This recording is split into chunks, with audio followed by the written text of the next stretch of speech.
আসসালামু আলাইকুম। দেখেন জীবন কেমন, একটুখানি ছেলে, হ্যাঁ, এই যে ব্যাগের ভিতরে রাস্তা দিয়ে কি করতেছে জানেন? এই যে বোতল আছে না, এগুলো বোতল ঢুকাইতেছে, এগুলো নিয়ে বিক্রি করবে।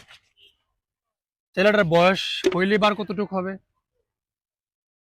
দেখছেন? জীবিকার তাগিদে কে কিভাবে কাজ করতেছে, একটুখানি ছেলে, তার কি এই বয়সে এই বোতল ঢুকানোর কথা?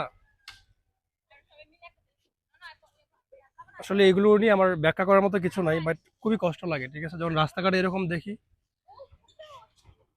ওনাদের বাবা মাই বা কি করে, একটা এতখানি ছেলে বোতল ঢুকাইতেছে, আসলে এটা ভাষায় প্রকাশ করা যাবে না। বাট আমি কি গিফট করবো এটা হয়তো বা ভিডিওতে দেখাবো না, ঠিক আছে? খুবই খারাপ লাগে এই সমস্ত ছেলেদের পাইলে রাস্তাঘাটে। খুব আদর করতে ইচ্ছা করে, কিন্তু আমাদের তো আর ওইরকম সামর্থ্য নাই যে এই ছেলেটাকে নিয়ে সারা জীবন আমি পালবো, বুঝতে পারছেন না? ও একটা গান বলতেছিল রাস্তার মধ্যে, ঠিক আছে, এই গানটা শুনে ওর দাঁড় করানো। গানটা বলো তো।